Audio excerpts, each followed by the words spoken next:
கர்த்தருடைய பரிசுத்த நாமத்துக்கு மகிமை உண்டாவதாக. சேனைகளின் தேவனாகிய கர்த்தருக்கு கூடான கொடி ஸ்தோத்திரம். கர்த்தரால் கூடாத காரியம் ஒன்றுமில்லை என்பதுதான் எஸ்தர் ராஜாத்தியுடைய வாழ்க்கையில் ஒரு நட்சல்ல பார்க்கணுன்னா அதுதான். இன்றைக்கி அந்த போர்ஷன் நம்ம படிக்க போகிறோம். படித்து இதில் கர்த்தர் நமக்கு என்ன கற்றுக் கொடுக்குறார் நம்ம வாழ்க்கைக்கு. இதனால் நம்ம அவரோடு இன்னும் நெருங்கி ஜீவிப்பதற்கு மாத்திரமல்ல, அவரை அன்பு கூறுறதுக்கு 1000 நாவு இருந்தாலும் போதாது, 1000 காரணங்கள் இருந்தாலும் போதாது. அதுதான் ஒவ்வொரு நாளும் நம்ம வேதத்தை படிக்கும்போது நம்மக்குள்ள உணர்வுக்குள்ளே நம்ம வரும். இப்போது நம்ம படிக்க போகிற எஸ்தருடைய புத்தகத்தை அதுக்கு முன்பதாக நாம் தலைவணங்கி தேவனிடத்தில் ஒப்பு கொடுத்து, ஆண்டவரே என்னோடு பேசுங்கப்பா, நான் உம்முடைய பிள்ளையாக நான் ஜீவிக்கணும், உமக்கு பிரியமான ஒரு வாழ்க்கை நான் வாழணும், எனக்கு கற்றுத்தாங்க ஆண்டவரேன்னு சொல்லி நம்ம தேவனிடத்தில் ஒப்பு கொடுக்கலாம். தலைவணங்கி ஜெபிப்போம். சர்வ வல்லமையுடைய தேவனாகிய கர்த்தாவே, உம்முடைய வார்த்தையை நாங்கள் வாசிக்கும்போது தியானிக்கும்போது கர்த்தர் நீர் எங்களோடு இடைப்படுறீங்கப்பா. எங்களுக்கு நிறைய காரியம் சொல்லி கொடுத்துட்ருக்கீங்க. உமக்கு நன்றி இயேசுப்பா, உமக்கு நன்றி. இந்த வேளையிலையும் ஆண்டவரே, இதை எழுதினவர் நீர் தானப்பா, நீங்கள் எங்களுக்கு சொல்லித்தாங்க. உம்மோடு நாங்கள் இன்னும் இணைஞ்சு ஜீவிக்கிறதுக்கு எங்களுக்கு கற்றுத்தாங்க. ஆசீர்வதிங்க. இயேசு கிறிஸ்துவின் நாமத்தினாலே வேண்டிக் கொள்கிறேன் நல்ல தகப்பனே, ஆமென். எஸ்தர் புத்தகம் 1ஆம் அதிகாரம் நம்ம படித்தோம். இந்திய தேசத்துலேருந்து சூசான் தேசம் வரைக்கும் 127 ப்ராவின்சஸை அரசாண்ட மகாபெரிய ராஜாவாகிய அர்டசேஸ்ரஸ். 127 ப்ராவின்சஸ் அரசாண்ட ராஜாவாகிய அர்டசேஸ்ரஸ், அதர்வைஸ் கால்ட் அஸ் ஜெஸ்ஸஸ் என்ற ராஜா. அவர் பெர்ஷியா மீதிய ராஜ்யத்திலேருந்து வந்தவர். அந்த ராஜ்யபாரம் எவ்விதமாக பாபிலோன் ராஜ்யபாரம், அதுக்கப்புறமா ரோமருடைய சாம்ராஜ்யம், அதே போல் இது மீடிய அண்ட் பர்ஷியன்ஸ். இந்த ராஜா அவருடைய நம்ம பார்த்தோம் இல்லையா, வஸ்தியுடைய வாழ்க்கையில் ரொம்ப மனசு உடஞ்சிட்டார். அந்த சமயத்தில் அவருக்கு நல்ல ஆலோசனை கொடுக்குற மந்திரிங்க கிடையாது. அவருக்கு கொடுக்க வேண்டிய ஆலோசனை நல்ல மாதிரி கொடுக்கறதுக்கு. வேற இந்த மந்திரிங்கள்லாம் என்ன பண்ணாங்க, ராஜா கிட்ட கெட்ட ஆலோசனை கொடுக்குறாங்க. ராஜா, நீங்கள் இப்படி உங்களுடைய வார்த்தையை கீழ்ப்படியாமல் போன வஸ்தினால் இன்றைக்கி ராஜ்யமெல்லாம் பெண்கள் எங்களை மதிக்க மாட்டாங்க, இவங்களுக்கெல்லாம் ஒரு பாடத்தை கற்றுக் கொடுக்கணும் அப்படின்னு சொல்லி அவருக்கு நெகட்டிவாகவே சொல்லி கொடுக்குறாங்க. நமக்கு இதுலேருந்து ஒரு லெசன் என்ன நம்ம கற்றுக்குறோன்னா, நமக்கு ஆலோசனை கொடுக்குறவங்க நல்ல ஆலோசனை கொடுக்குறவங்களோடு நம்ம ஐக்கியமாக இருக்கணும். அதுவும் நன்மைக்கு எதுவாக தான் நடந்திருக்கு. ஏன்னா யூதர்களுக்கு ஒரு விடுதலை இந்த எஸ்தர் ராஜாத்தி மூலியமாக வருவதற்காக கர்த்தர் ஆயத்த பண்ணின ஒரு பேனல். இதுதான் நம்ம கண்டுபிடிச்சோம். எதற்காக ஆலோசனையை பற்றி நான் சொன்னேன்னா, நம்மளுடைய அசோசியேஷன் எப்படி இருக்குது இந்த உலகத்தில், எந்த விதமான ஜனங்களோட நம்ம ஐக்கியப்பட்டிருக்கோம். நல்ல ஜனங்களோட இருக்கிறோமா, தீமை சொல்லி கொடுத்து தீமையான வழிகளில் நம்மளை நடத்துகிறவர்களோட நம்ம ஐக்கியம் இருக்கா? சிந்தித்து பாருங்கள். நம்மளுடைய ஐக்கியம் எப்படி இருக்கணும்னா, கர்த்தருடைய வேதத்தின்படி நடக்கிறவர்கள், அந்த மாதிரி தங்களுடைய வாழ்க்கையை காத்து கொள்ளுகிறவர்களோடு நம்ம ஐக்கியப்பட்டோன்னா நம்ம ஆசீர்வாதமான ஒரு வாழ்க்கைக்குள்ளே காணப்படுவோம். இப்போது இந்த 2வது அதிகாரத்தை நம்ம எடுத்து வாசிக்கலாம். முதல் வசனத்திலேருந்து. எஸ்தர் புத்தகம் 2வது அதிகாரம் முதல் வசனம். இவைகளுக்கு பின்பு ராஜாவாகிய ஆகாஸ்வேருவின் உக்கிரம் தணிந்தபோது அவன் வஸ்தியையும் அவள் செய்ததையும் அவளை குறித்து தீர்மானிக்கப்பட்டதையும் நினைத்தான். இப்போ நம்ம இந்த ஒரு வசனத்தை நம்ம எடுத்து பார்க்கும்போது நம்ம வாழ்க்கையை யோசிக்கலாம். நம்ம செய்கிற காரியத்தை நினைவு கூறணும். It's called legacy behind. நம்ம செய்கிற ஒவ்வொரு வேலையும் we have to make an impact. இந்த அம்மா வஸ்தி அப்படி தான் இம்பேக்ட் பண்ணியிருக்காங்க. நான் கடந்த எபிசோடில் நான் சொன்னபடி அந்த அம்மா தன்னை காத்து கொண்டார்கள். ராஜாவுடைய decree, as we have to obey, நம்ம கீழ்ப்படிய வேண்டியது. ஆனால் ஹிஸ்டாரிக்கலாக சொல்லும்போது அந்த குடிகார அந்த கும்பலோட நிற்கிறதுக்கு அந்த அம்மா தன்னை அலோவ் பண்ணலை. இதுதான் காரணம். வேதத்தில் சொல்லப்படல, சரித்திரபூர்வமாக எழுதப்பட்ட காரியம். அதனால் அந்த அம்மா வெளியே தள்ளப்பட்டாங்க. சிலர் என்ன சொல்கிறாங்க, அவங்கள கொன்னே போட்டுட்டாருன்னு கூட சொல்லியிருக்காங்க. ஸோ அது நமக்கு தெரியாத விஷயம், வேதத்தின் அப்பாற்பட்ட காரியம். இப்போது ராஜா நினைக்கிறார் அந்த அம்மா செய்த காரியங்கள். பட் ஸ்டில் அந்த ராஜாக்கு தன்னுடைய மேல் சாவலிசம் இருக்குது பார்த்தீங்களா, அது தன்னை விடலை.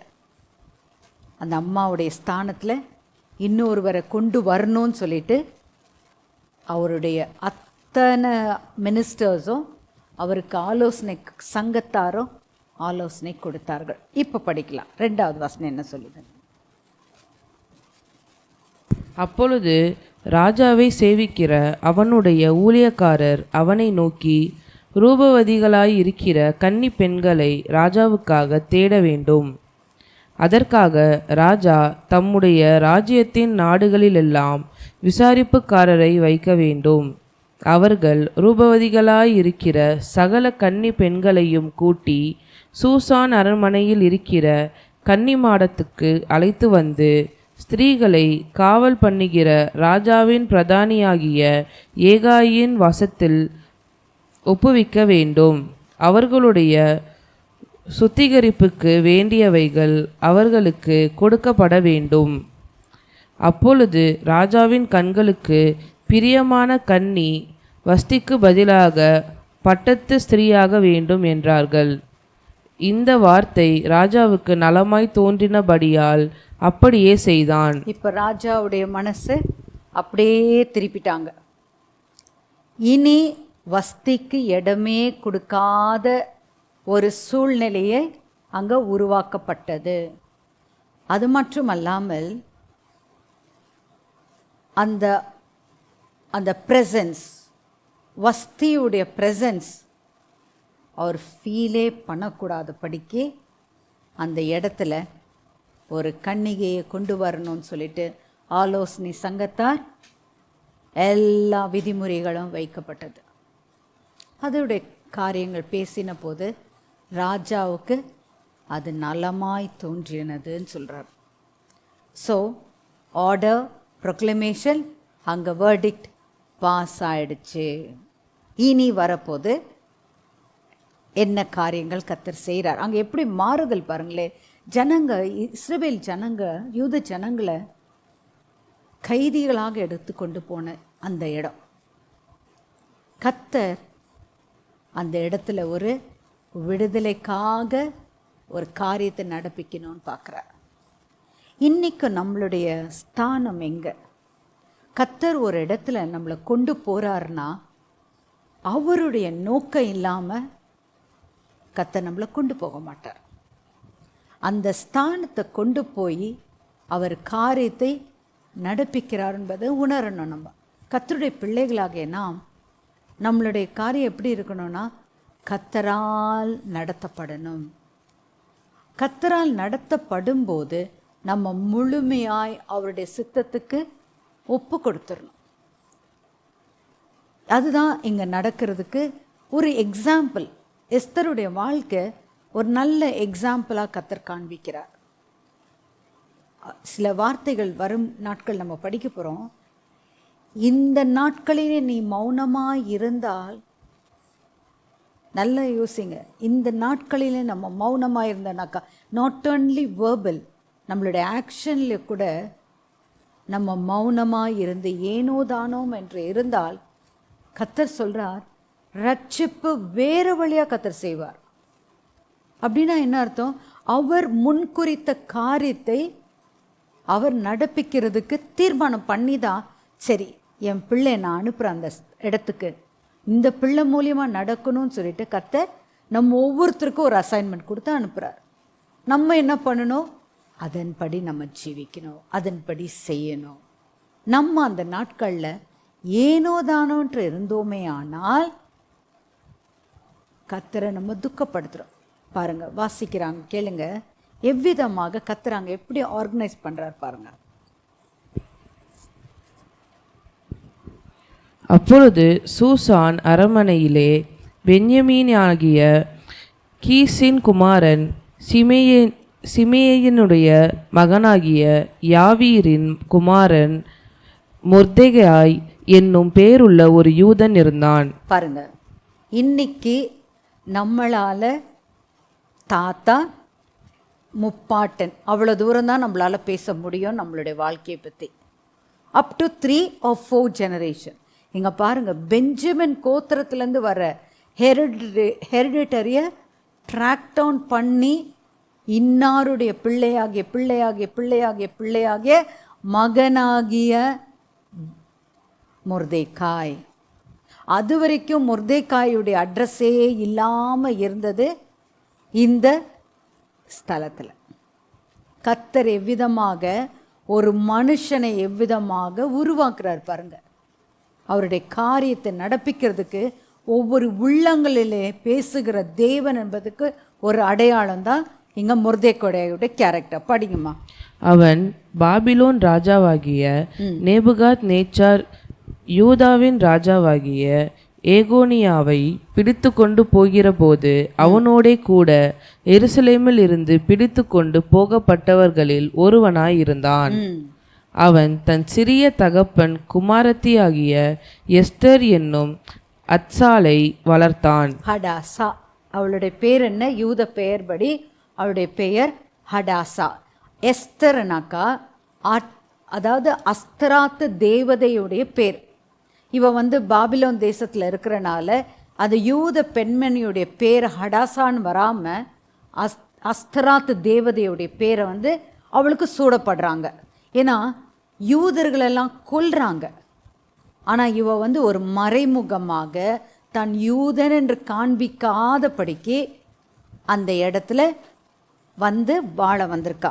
இந்த பிள்ளைக்கு தகப்பன் கிடையாது, தாயும் கிடையாது.